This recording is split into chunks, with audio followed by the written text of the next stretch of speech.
Namaste, Jai Hind, and welcome to this edition of The Right Stand, coming to you live from the CNN News 18 and Federal Bank Prime Time studio. Let's go straight across to the Jammu and Kashmir DGP, Shri R.R. Swain, who is joining us right now, even as Bharat salutes its brave hearts.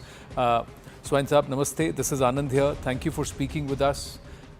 My first question to you, and what's your current assessment of the security situation in Jammu and Kashmir, sir? At the outset, my tributes to the martyrs and the brave officers and soldiers of the valiant Indian Army. Every single policeman and policewoman of Jammu and Kashmir Police grieves, and they are determined that shoulder to shoulder they would fight and avenge and make the enemy and the perpetrators pay a very heavy price. Coming to the assessment part of it, the adversary is taking advantage of a distinct advantage which he has in terms of topography. As I have been saying elsewhere, numbers are limited. The groups of four, in sizes of four, in 4 or 5 or 6 or 7 groups, which they have managed to infiltrate and seeing the gaps. But we continue to have the upper hand. This loss is certainly regrettable and it's unfortunate. But having said this, the shelf life of the terrorists in Jammu province is very limited. See, what happens is that the Jammu province in terms of area is almost 2.5 times than Kashmir. And it doesn't have a flat land. The entire district of Doda, Kathua, Ramban, and vast stretches of Udhampur, Rajouri-Poonch, they are absolutely hilly and mountainous. Very, very, not mountainous in the ordinary sense of the term, but the Himalayan, great Western Himalayan mountain sub-ranges are there. Now, what happens is for 3 to 4 months, usually the upper reaches, which are otherwise snow-clad, opens up vast stretches of forest and broken land, opens up, and villagers from distant parts, they migrate to these places and stay there in very temporary hotbeds. It is this place where they are hiding, these forests, and they manage to get their food at gunpoint and then go back to the mountains. So they know that this is a small stretch of about 3 to 4 months. So they have been inducted in a special operation kind of a thing by the adversary, in which it's like operating beyond the enemy line. So 25-30 odd chaps, heavily armed, and I can tell you that the information flow is also very good. There is absolutely no support base in the nature of a separatist movement in Jammu. So therefore, that actually is our strength. That continues to be in our favor. As I talk to you, if you go to any village in Doda or in Kistor, Ramban or Udhampur, you would find that the villagers, starting across religion, they would command. They have been extending support. They are praying for, they are pleading for more village defense groups to arm themselves and fight along with us. So therefore, to have a kind of a feeling that as if we are not in control is actually not true. So therefore, that actually is the overall background in which we are operating, and some of the details obviously cannot be discussed as to how we plan to take on the terrorists and deny them the advantages which nature and topography is giving them. But Mr. Swain, the issue about things spiraling out of control comes because we have lost 9 brave hearts between Kathua and Doda, and in a very short span of time. So how have they been able to enter this far, and why?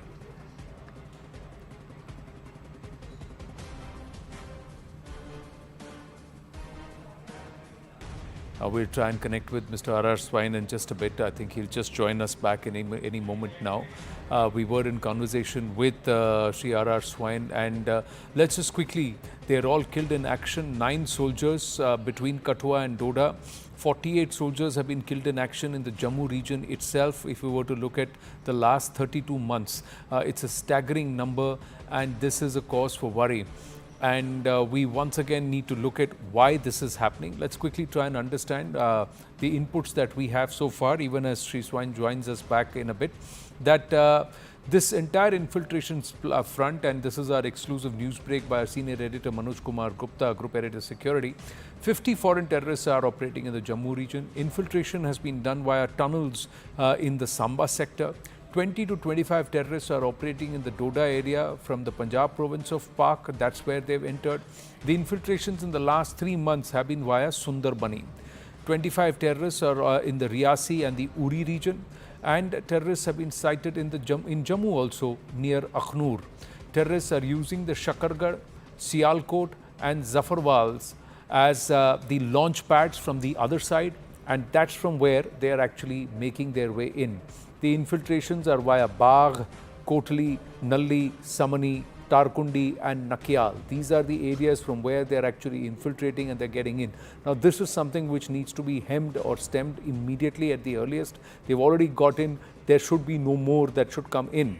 They're also taking advantage of this entire long border and LOC area. That's more than nearly about 500 kilometers of border plus LOC. The BSF has foiled infiltration bids via drones last year, but now tunnels have been dug along the IB and LOC and somehow they are able to make it onto Indian soil, ladies and gentlemen. Meanwhile, there is also this entire aspect of a changing terror strategy. Is Jammu the new terror battleground? That's the big question, because there is weapons, ammunition, drugs that have been pushed through Pak-Punjab region, and that's where these drone sorties have been used over the last 18 odd months, if not more. Attack in the Doda part is part of Pakistan's new strategy, where they're shifting the theatre of action, moving away from the Kashmir Valley into the Jammu region. There are aggressive attacks on the forces part, which is also part of the ploy overall to try and shake the forces, try and push some recalibration and perhaps redeployment from the border areas from LAC back into the Jammu region, and thereby easing the tensions or perhaps relaxing certain porous areas, creating certain gaps at the LOC, at the IB and perhaps even at the LAC, where the Chinese are feeling the heat of and the might of our forces. Almost 50 foreign tourists are ready to strike, and that's what Mr. Swain was saying, that at least 20 to 25 are operating in this region, and they have come with a short task. They have come behind enemy lines and they are trying to act here. But there is a counter plan which is in place. We're just about to quiz him on that. We'll just check whether he should be joining us soon. There has just been, as he was joining us live, there was a power outage. Now the ISI is under pressure with the thinning of the OGW network in the Kashmir Valley. But is there an OGW network that is operating in the Jammu region? That's the question. Meanwhile, the ISI's bid to use the challenge of deploying forces in the Jammu region is another concern. More deployments in the Jammu region to fight back challenge, that could be a counter era. More importantly, in the security grid, it's been the combined effort of all the forces, the army, the para, and also the J&K police. All of them have come in and lent their shoulder to perhaps work this entire grid out effectively. Can they do it in this vast spread out region of the Jammu region? That's the big question. They are in action mode to neutralize terror groups, and obviously the recalibration would have happened. The terrorists have used this time that would take perhaps for our forces, our think tank, to recalibrate, figure out the best mechanism and put it into force. That's when the terrorists were sighted on 9 July by army men, and that's when the forces were deployed to nab these terrorists. A captain, 3 other army personnel were killed in action during this gunfight and this encounter. Jaish groups may have infiltrated recently in Doda. There are 2 terror groups, the PAFF and the Lashkar, as far as the Poonch Rajouri region is concerned, and in Doda, this area, Doda Kishtwar, we have Jaish terrorists. Mr. Swain is back. Mr. Swain, namaste. Thank you. We lost you in between, but you were telling us the basic assessment. My question to you was, sir, that we've lost about 9 brave hearts in the last 2-3 weeks. We've got 48 soldiers in the last, across the forces, 48 brave hearts in 32 months. Some things happening which should not happen. Have you been able to identify why? How are they able to get behind enemy lines?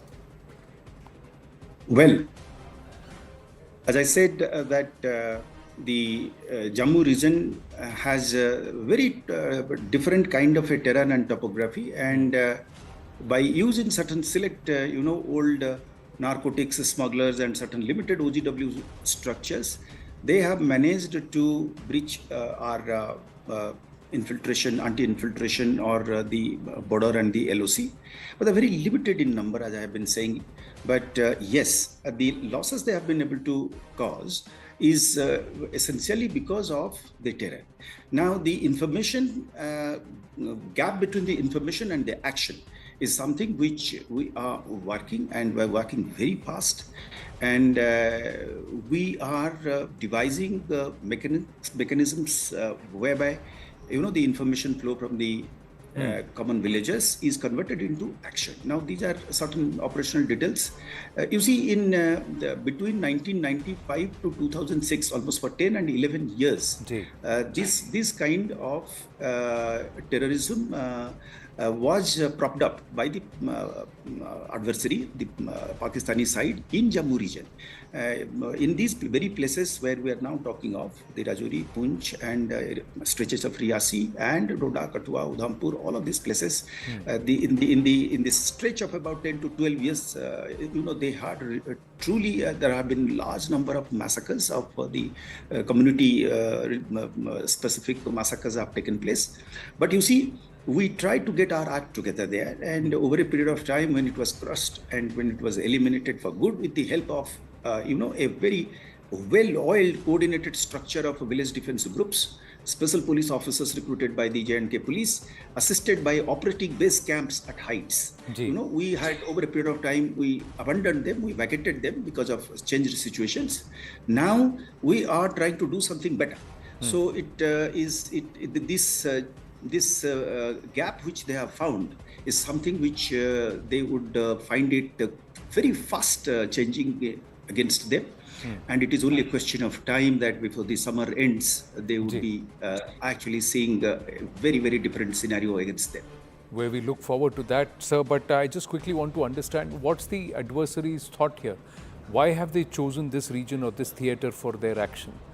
And is there a cause for concern that they are getting perhaps insider support, OGWs? Are they present in this Jammu region? Well, there are two parts to your question, Anand. One is, of course, you said as to why Jammu. Well, you see, it's only an assessment. I mean, there will be other agencies who would be specialists in really finding out hard evidence to it. But the incidental and the collateral evidence that one has with Jammu and Kashmir police suggests that, you see, very successfully the terror ecosystem was dealt with in Kashmir, in which the recruitment fell, the local support base dwindled very dramatically, and both in terms of street violence and ability of the terror networks to be able to carry out incidents also dramatically came down. Naturally, where here the situation is two things they are counting, two things they have factored. The enemy has factored two things in our assessment. One is the terrain, and the second is the demography. We have a mixed population. We have in several districts we have a combination of both communities, and they think that they would try to create a situation of a inter-community relationship, creating additional challenges for the Indian state. Now, this is something where the J&K police, because of its own composite strength, and we are certain, I'm absolutely sure that just this terrain factor and this 3 or 4 months of window, that the heights are open, the grasslands are open, vast ridges, tens and hundreds of kilometers of forest land and broken land where people have gone off. They would all come back to their villages by October end. That is the end of it, So what we intend to do is, but then in this very 3, 4 or 5 months, we would change our tactics of movement and operations. We are in close dialogue with our army partner and our CAPF partner, and some of it cannot obviously be discussed in open forum. Having said that, what I'm suggesting is, the second part to the question is that what is the extent of the support base? I can say it with authority and with absolute honesty that it is nothing anywhere close to Kashmir in terms of, there is no separatist feeling as such. You see, there are criminal elements who are in lieu of money, like any large society, you would find moles who would accept money. There are, especially because it's a border area, and there have been instances of long smuggling routes are there, and recent times they have switched over to narcotics as a measure, and the convergence of narcotics and terrorism in terms of funding of terrorism has come about. So those channels have been activated, and those channels, there are very few and far between. They have been activated, so that we accept that there is a limited OGW kind of a thing. But the popular support is something which is absolutely not there. So we will leverage our popular public support in favor of us. We will leverage our village defense groups. We intend to strengthen them across the length and breadth. And we would like to arm them better with better weaponry and co-opt them. And of course, together, a very well-oiled structure would be there when the information flow and the action thereof, in a manner in which the surprise which they are having now, because of the height, because of the mountains, and because of the people having gone up there for these 4 months of temporary grazing and yes, so that advantage to them, we are certainly going to squeeze and make them fall into our net. Sir, I know you're in the thick of things, so my final question to you is that the Supreme Court has given a deadline of 30th of September, and that responsibility rests in terms of providing security on the shoulders of the Jammu and Kashmir police along with the CAPF and the army for the assembly elections to be conducted. Is there a worry there, or do you believe that this is a blip? You see, I mean, when it comes to elections, we have already demonstrated that in the parliamentary elections, we have been able to ensure that the security not only to the candidates, but to the voters and to the hardware and the software of the entire electoral process was provided for. And we are determined about that. And when it comes to holding of the assembly elections, similar kind of synergy and similar kind of mobilizations and similar kind of activations of the SOPs will be there, in which there will be absolutely no quarter left to anyone to fiddle with this process. So ability of the enemy to cause a loss over 10,000 feet high in a mountain area which is temporarily open for grasslands is something which if they are, I mean, that situation will certainly not happen in the habitation centers and the villages, and will certainly not allow anyone to disrupt the election process. So how soon before we start striking back and start counting their bodies? It has started as we speak, sir. Thank you very much, sir. That's very encouraging. Thank you very much to all, to you and to your entire team and forces. Hats off, sir. Our salute and support always remains. Thank you very, very much. Thank you, sir. Jai Hind.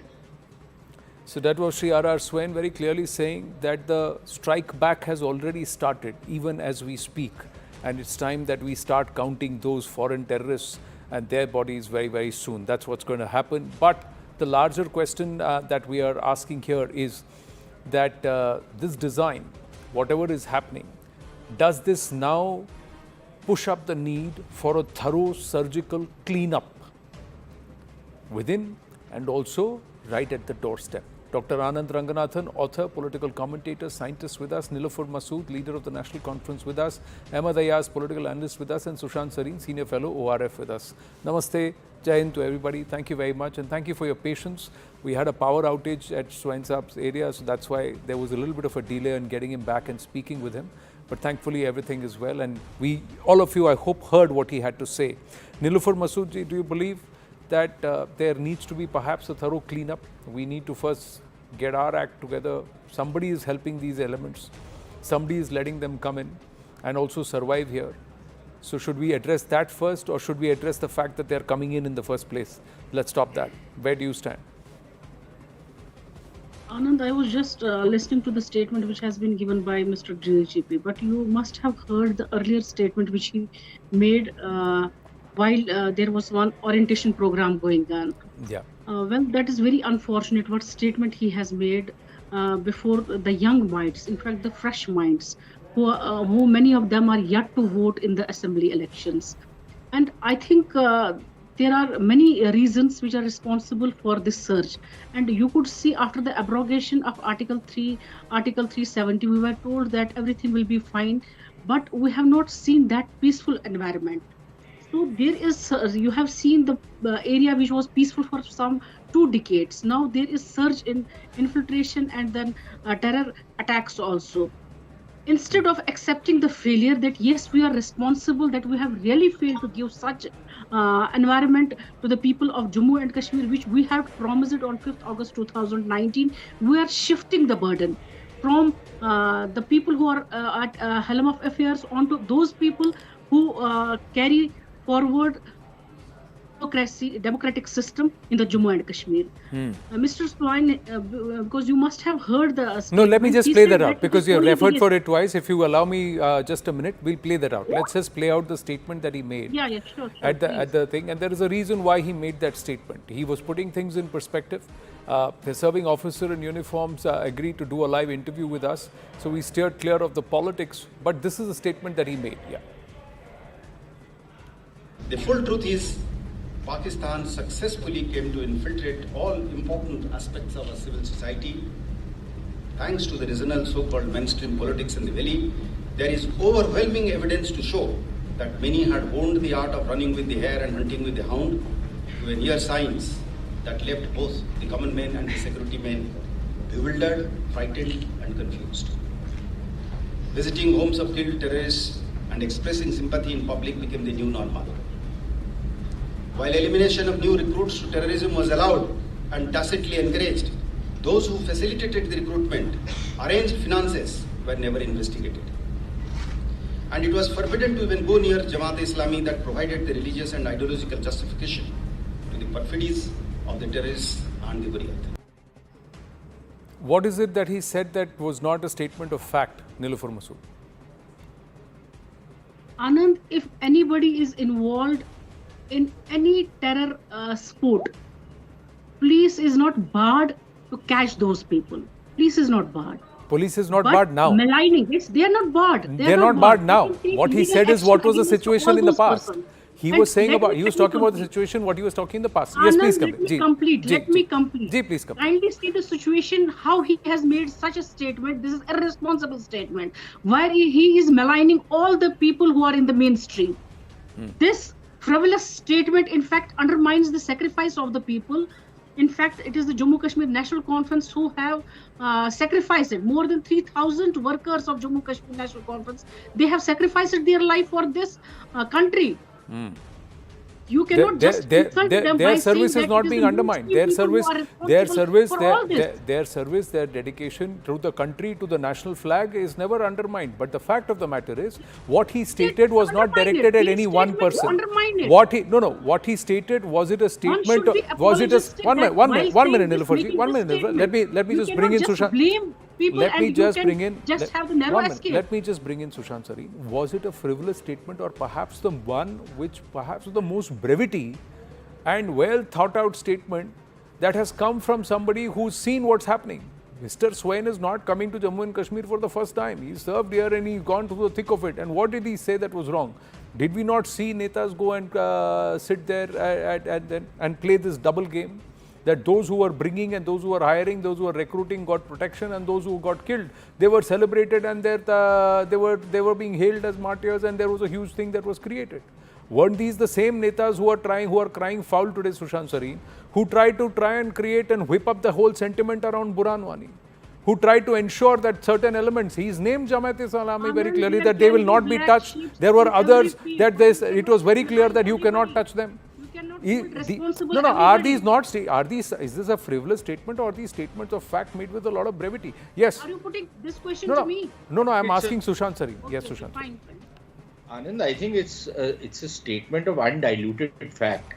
It's a very blunt statement, and it's not a political statement. I think what he has said is something, Anand, on your shows, people like me and many others have been saying this exact stuff.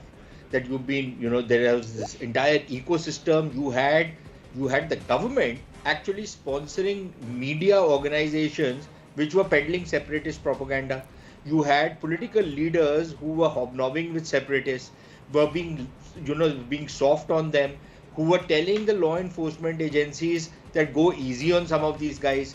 We saw in Kashmir that the separatists were being enriched and the people who stood by the Indian nation, by the Indian constitution, were actually left like orphans, because even the political parties would not bother about them. Yes, what Ms. Masoodi is saying is correct. The National Conference did play a very stellar role later on, but there have been elements within the National Conference, and even at the top levels of the National Conference, there's been an element of doublespeak. They've been, as the phrase goes, running with the hare and hunting with the hound. That you've always, had somewhat of an ambiguous kind of a stand on many issues. So, and forget the National Conference. Let's talk about the PDP, which was in government to the eternal shame of the BJP in collaboration with the BJP. What was the kind of system they were running? Mehbooba Mufti took pride in the fact that she was a soft separatist. She is the person who actually, emboldened the Jamaat for the Jamaat-e-Islami to spread its network all over the place. And the recent statements on the Jamaat chief that no, we are very much ready to take part in the political process. It's a fraud which is being played. This is the same Jamaat which, whenever the pressure mounts on it, becomes reasonableness personified, and whenever the pressure is eased, go back to doing their grisly business which they are infamous for. So the fact of the matter is, what the DGP said was absolutely correct. I can't understand why Ms. Masood is having such pangs hearing him, because he didn't name any political party. So unless it's a kind of a guilt complex that you think that he was targeting things at you, it wasn't the case. We all know, Anand, this says guilty conscience pricks is something which perhaps that I must that adage perhaps did it stick, because those who made the noise, perhaps he didn't even name anybody. Yes. See, my problem has been that the government in the center, Congress government earlier, the various other political governments in the center, including the BJP, yes, have adopted a kind of a very soft kind of an approach in how they deal. And by soft, I don't mean that you bludgeon the state government, but in the sense that there are certain red lines which state government should not be permitted to cross. And they gave a very, very long rope to the state government and they were never really held to account. And for that, I blame the central government as much as I blame the state government. See, here should have been done. Here, and Sushant, this is the time the state governments were dependent on the center for a lot of support. But Sushantji, this is what I'm saying, that wheels within the wheels, that there were those who made this a terror business. It became the business of terror, and a lot of people, for them, their be-all and end-all, their entire existence, their entire wajood, and of course, the richest, the largest, the amount of money that's been, what Mr. Swain said in that speech of his. Dr. Ranganathan, and then I'll come back to the others. Yes. Good evening, Anand, and good evening to my fellow panelists. I have very briefly, because I think one other panelist, Ahmed Ji, hasn't yet spoken, a couple of points to make. Number one, as I've always said this, Anand, Kashmir has been turned into a snakes and ladders game. The ladders are provided by Pakistan and the snakes are provided by Indians. Now, I'm calling them Indians, but I wonder if they themselves think of themselves as Indians. Their first allegiance is to religion, second is to Pakistan, third is to China, and fourth is to dynasty. These are the same people who were itching to foment trouble, despite the knowledge that after the abrogation, quote-unquote abrogation, because Sushantji is sitting here, he scolds people when I say abrogation of 370, but after 370 was amended / abrogated, there has been an 87% decline in stone throwing incidents, 80% decline in terror incidents, 46% decline in youth joining terror organizations. But at the same time, 48% increase in ceasefire violations of Pakistan.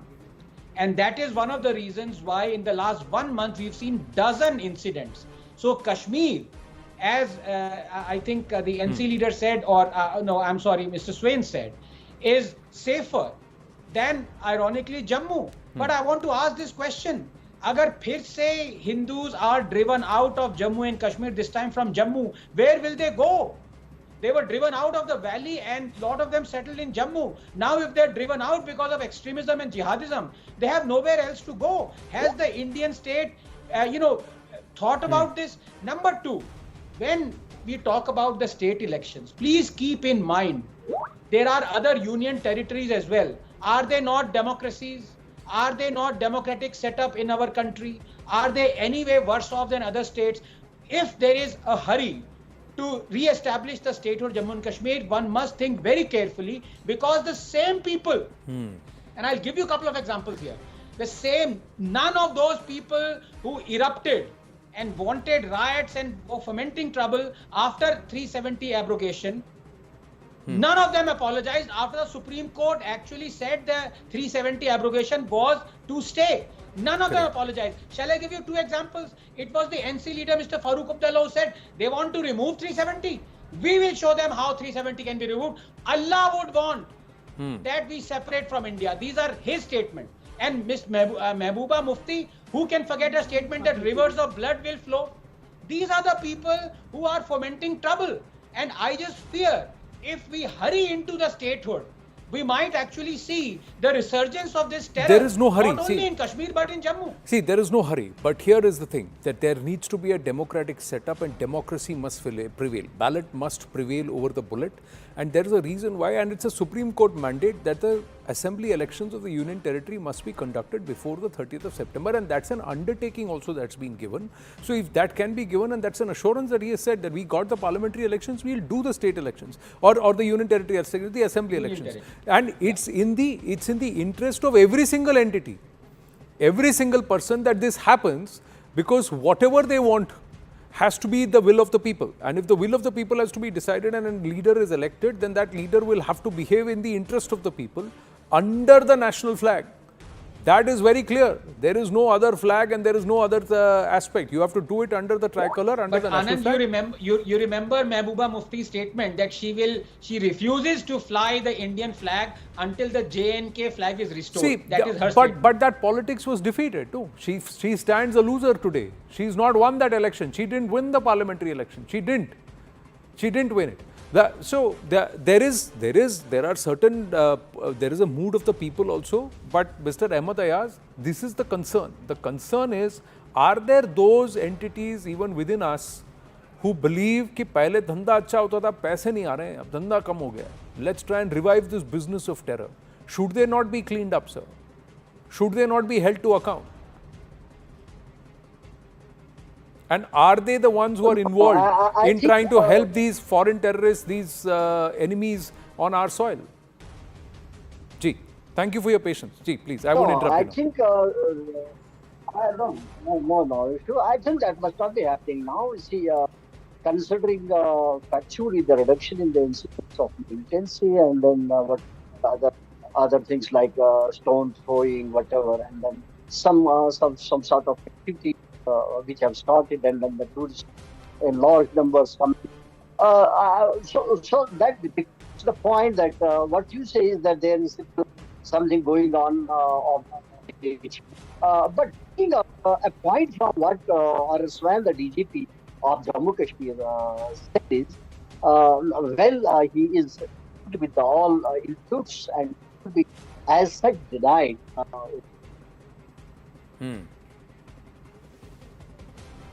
Political party always to see that their vote banks are safe, and they try to keep their vote banks safe, and to achieve that they possibly can go to that to any extent also, and said about it maybe true also, and then there are so many other parties naming anyone. That try to make people to fight each other, and then to get into Hindu-Muslim issue. I mean, this is all to keep food banks intact. Well, that way it cannot be denied that it must not be happening. The point is whether DGP as official is supposed to give a statement.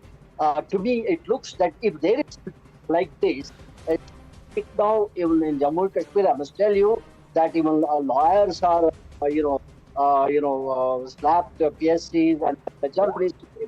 No, but there is an entire story about and the cases are now flooding out of how the Jammu and Kashmir High Court and lawyers within the Jammu and Kashmir High Court acted against the state, acted against the country, acted against the interests of Bharat. And there are those who are under scrutiny for what they were doing there, and how they try to manufacture cases and how they try to side with those who are inimical to the larger interests of Bharat. But I have limited time. Two questions. One question to Nilufar Masood and Sushant Sareen, please follow up on that. Do you believe, as a party which is active and which has a huge amount of ground support on ground, and Mr. Omar Abdullah and Farooq Abdullah ji are all former chief ministers? Let me ask you this, ma'am. One of the aspects, do you believe you will support a hard, heavy, thorough crackdown and cleanup against anybody who's acting against the interests of our country? Because that's something Mr. Swain said, that you would carry and you would pick up the foot soldiers, but you would not attack the mastermind. Whoever it is, I'm just saying, whoever it is. See, Anand, let me speak now. You might have your own interpretation, and you may interpret the statement of Mr. DGP in your own way. But the message which has been given by the said statement, that has not been taken in a right perspective by all the people who are in the mainstream and who have been vehemently pleading the faith in the Indian constitution and the democracy itself. It has never been taken in that way, number one. Number two, just now Rangaswamy was speaking about Mr. the restoration of the... Yes, Mr. His name is also Anand, so you can say Anand. Yeah. Okay, I'll say Anand. He was just speaking about the restoration of the statehood. I think it is Mr. Prime Minister and the Mr. Home Minister who have already promised it to we people that it will be restored very soon. So I don't think it is in his domain to speak about whether it should be restored or it should not. But that's his opinion, and you may differ with that opinion, but he's got the right to have that opinion. I differ with his views. Yeah, you're welcome to do that. I differ with his views. Whatever he has said. We never had, as a Jammu Kashmir National Conference being the worker of that, we never had double standards, as has been said by him, that there are people who are having double standards. We don't have any double standards. So Shant is staying here. He just spoke about people who have in fact given sacrifices for their country. Yes, there can be black sheep anywhere. I don't mean that we have any black sheep in our party, because if that ought to have been, they might have been arrested and the law should have taken its own course. Anybody who is doing anything against the interests of the India, we stand with India. We stand with the concept of India. Perfect, ma'am. Then here is the case. Sorry, I'm interrupting you because I'm limited time. I just want to go for another 60 seconds to Sushant. I take that and I welcome that statement. Here is the case, ma'am. If you believe there are black sheep everywhere, I'm saying go after the black sheep no matter who they are. Whether they are within the forces, whether they are within the administration, whether they are within political parties, or whether they are acting as outfits which claim to be social outfits, but they are actually working against the interests of whoever they are. Nobody is an untouchable. Anybody and everybody working against the interest of our country, and if there is proof against them, they should be accounted for. They should be weeded out. The cleanup has to start from within. Let all political parties take that position rather than taking offense to a statement that's been made in right earnest. Sushant Sareen, agree, disagree, be it within the army, be it within the Jammu Kashmir police, be it within the CAPF, be it within the political parties, mainstream parties, otherwise be it Jamaat-e-Islami, any person, be it the administration, bureaucracy, any person who is acting against the interest of our country should be weeded out. That's how cleanup happens. Because they have entered from somewhere, no? Somebody had the job to guard those places. Somebody had the job to alert the others that they have entered. Somebody had the job to show thermal imaging, etc., other stuff. Somebody had the job to collect human int. Somebody had the job to go ahead and neutralize and do the pest control that is required. Somewhere some failures happened, gaps have appeared. Whoever is responsible for those gaps should be accounted for. No, all that is, see, that is precisely the problem, isn't it? The politicians will come on public platforms and say all the right things and make all the right noises. It's what happens behind the scenes, that when actually action has to be taken on ground against some of the dubious and despicable elements, that is when they start getting cold feet. Or they will only act if, for example, they feel that their own political position is in jeopardy. if they feel that they can get some kind of a political advantage. So, for example, you look at what Mehbooba Mufti did when Burhan Wani was killed. Was Burhan Wani some kind of a student icon, somebody who had gone to an IIT or MIT, discovered something new? He was a terrorist, for God's sake, right? Now, when this terrorist is killed, and he was a man who was calling for other people's murder, when this terrorist is killed, what is the reaction from the PDP and in particular Mehbooba Mufti? Right. So the problem is that when action is taken, the politicians get cold feet because they have created an environment in which they have not taken an unambiguous stand. Right. You know, they have always operated in a kind of a grey zone where they are with the separatists also, they are appeasing to them also, they play the nationalist card also, so they are all over the place. Right. And that is why they tend to fall between stools. And that is where the problem comes in.